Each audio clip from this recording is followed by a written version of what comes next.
Hello friends, आज लेके आए हम आप लोग के लिए BA first year second semester और जो आपका सब्जेक्ट है वो है सोशोलॉजी यानी कि समाजशास्त्र।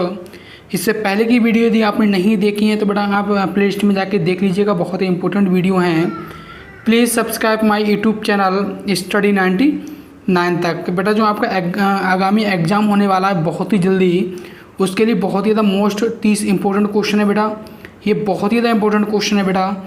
सही है, चलिए वीडियो को स्टार्ट करते हैं बिना देरी किए हुए। क्वेश्चन नंबर बेटा हमारा एक है race and culture of India की पुस्तक के लेखक हैं। तो बेटा इस पुस्तक के जो लेखक हैं वो बेटा कौन हैं? DN. Majumdar option number second इसका राइट आंसर होगा। चलिए गाइस आगे देखते हैं। क्वेश्चन नंबर हमारा सेकंड है द हिंदू जजमानी सिस्टम पुस्तक के लेखक कौन हैं? तो बेटा द हिंदू जजमानी पुस्तक जो है, इस पुस्तक के जो लेखक बेटा हैं वो आपके हैं W.H. वाइजर।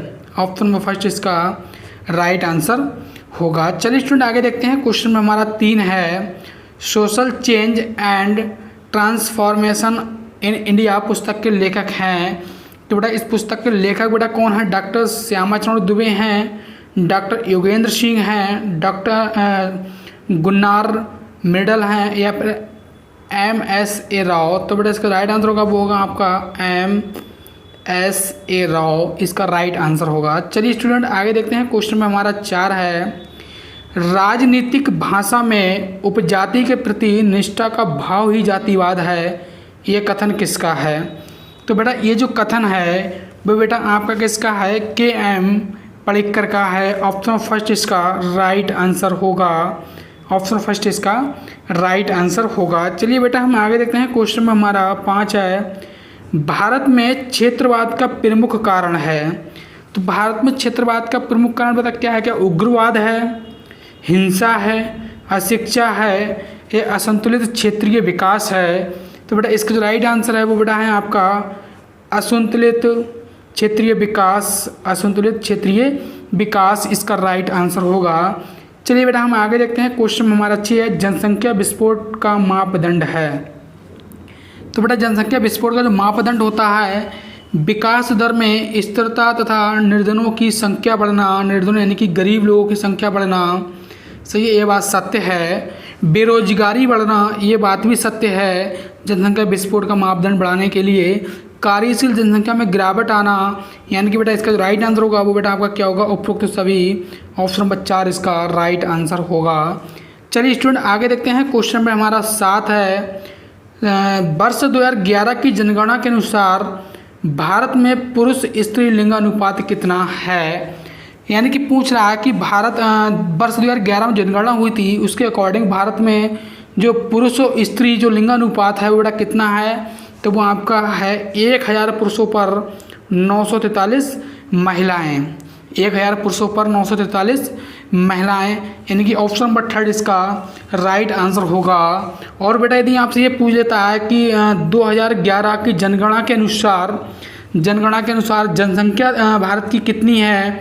तो बेटा 121.8 करोड़ है। कितनी बेटा? अगर या तो इस प्रकार से पूछेगा 121.8 करोड़, यहाँ से 121 करोड़ पूछ लेगा बेटा। सही है। यदि ये पूछ लेता है कि 2001 जनगणना 2001 के अनुसार भारत की जनसंख्या कितनी है, जनगणना 2001 के अनुसार, तो बेटा इसकी जनसंख्या कितनी थी बेटा? 102.87 करोड़। कितनी बेटा? 87 करोड़। और यदि बेटा आपसे ये पूछ लेता है कि भारत में विश्व की कुल जनसंख्या पूछ लेता है कि भारत में विश्व की कुल जनसंख्या के कितने प्रतिशत व्यक्ति रहते हैं? तो बेटा 17.5% व्यक्ति निवेश करते हैं, यानी पूरे विश्व की जो जनसंख्या है उसका मात्र 17.5% लोग हमारे भारत में निवास करते हैं। चलिए बेटा आगे देखते हैं। क्वेश्चन में हमारा 8 है भारत में महिलाओं की जागृति का कारण है। तो बेटा भारत में महिलाओं की जागृति का कारण एक ये स्त्री शिक्षा, ये तो है ही, क्योंकि जब स्त्रियों को शिक्षा प्रदान की जाने लगी तब स्त्रियाँ क्या बेटा जागरूक होने लगी। समाज सुधार आंदोलन, क्योंकि समाज में कुछ कृतियाँ इस प्रकार की थी जो स्त्रियों को बराबर का अधिकार नहीं देती थी, तो उन कृतियों के विरुद्ध समाज में क्या हुआ बेटा आंदोलन हुए, तो उसके कारण भी स्त्रियों की जागृति का प्रमुख कारण रहा है। नंबर 3 आपका पाश्चात्य सभ्यता का प्रभाव, हाँ ये भी रहा है बेटा। इसका जो राइट आंसर होगा वो आपको उपरोक्त सभी होगा, यानी कि ऑप्शन नंबर 4 इसका राइट आंसर होगा बेटा। चलिए आगे देखते हैं, क्वेश्चन नंबर हमारा 9 है, भारत में दहेज निरोधक अधिनियम कब पारित हुआ, यानी कि दहेज अधिनियम, जो दहेज के प्रति जो अधिनियम पारित हुआ था वो बेटा कब पारित हुआ था, तो इसको राइट आंसर होगा सन 1961 ईस्वी में, सन 1961, ऑप्शन नंबर 2 इसका राइट आंसर होगा। चलिए बेटा आगे देखते हैं, क्वेश्चन में हमारा 10 है, भारतीय संविधान में किस अनुच्छेद के अंतर्गत अस्पृश्यता का अंत कर दिया गया, यानी अस्पृश्यता का मतलब होता है बेटा क्या छुआछूत का अंत बेटा कब किया गया, किस आर्टिकल के अकॉर्डिंग किया गया, तो बेटा वो किया गया आपका आर्टिकल 17 यानी कि अनुच्छेद 17 के अनुसार। चलिए बेटा आगे देखते हैं, क्वेश्चन में हमारा 11 है, मलाईदार परत मापदंड किससे संबंधित है, तो बेटा ये जो आपका संबंधित है वो है अन्य पिछड़ा वर्ग से, ऑप्शन नंबर 2 इसका राइट आंसर होगा। चलिए बेटा आगे देखते हैं, क्वेश्चन में हमारा 12 है, फ्रांस की राज्य क्रांति किस वर्ष हुई थी, तो बेटा फ्रांस की जो राज्य क्रांति हुई थी वो बेटा सन 1989 ईस्वी में, यानी कि सन 1989 ईस्वी में हुई थी। चलिए बेटा आगे देखते हैं, क्वेश्चन में हमारा 13 है, श्रम विभाजन का सिद्धांत किस समाजशास्त्री ने दिया था, यानी श्रम जो विभाजन था उसका सिद्धांत किस समाजशास्त्री ने दिया था, तो बेटा इसका जो राइट आंसर होगा वो होगा कार्ल मार्क्स, यानी ऑप्शन नंबर 4 इसका राइट आंसर होगा।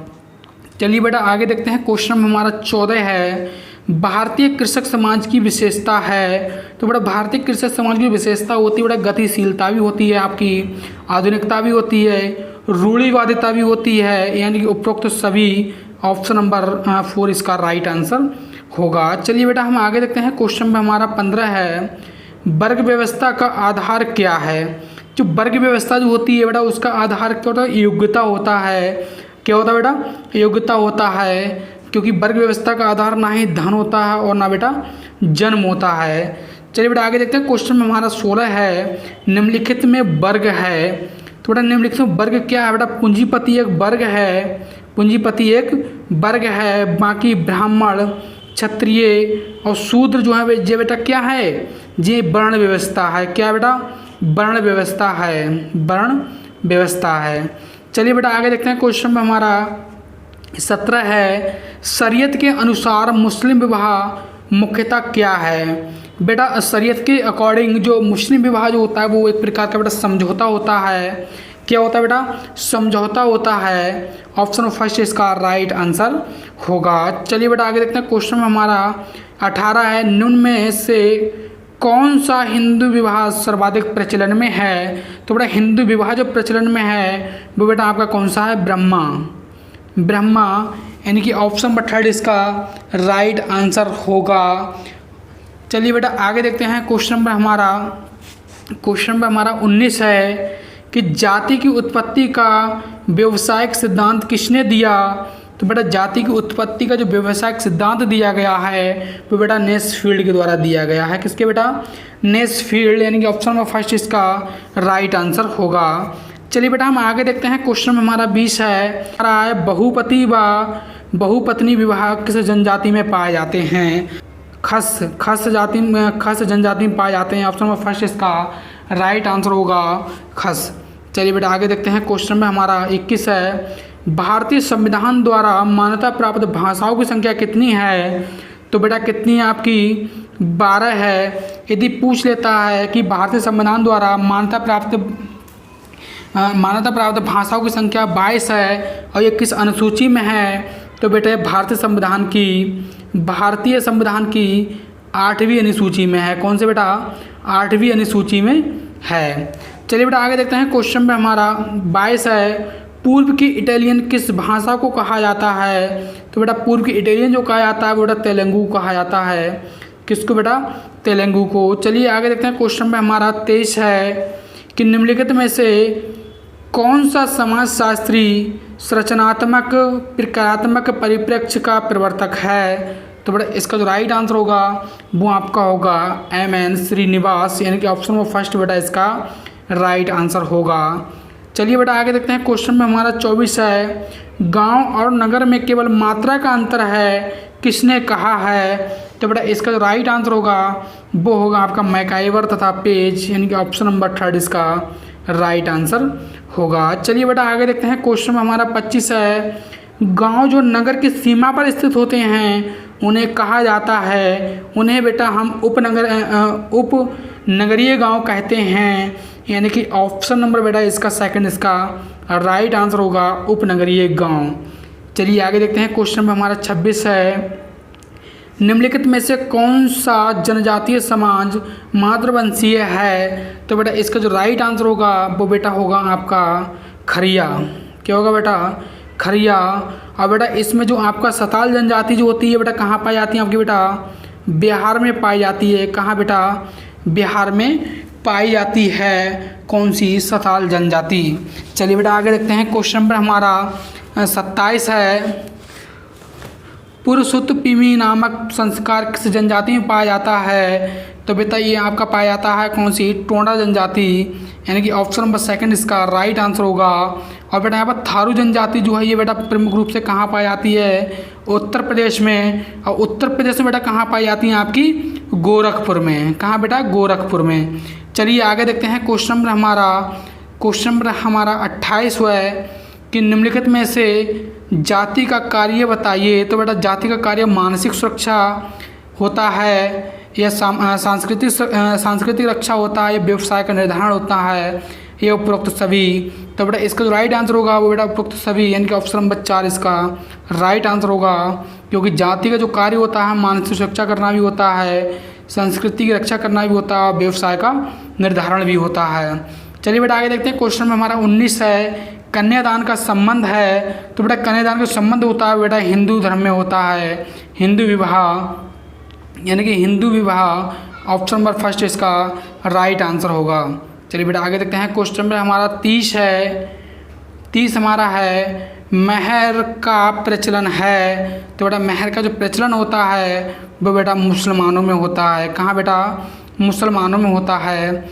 चलिए फ्रेंड्स, यदि वीडियो आपको पसंद है वीडियो को लाइक करें, कमेंट करें, शेयर करें, प्लीज़ चैनल को सब्सक्राइब करें। जय हिंद दोस्तों, वंदे मातरम।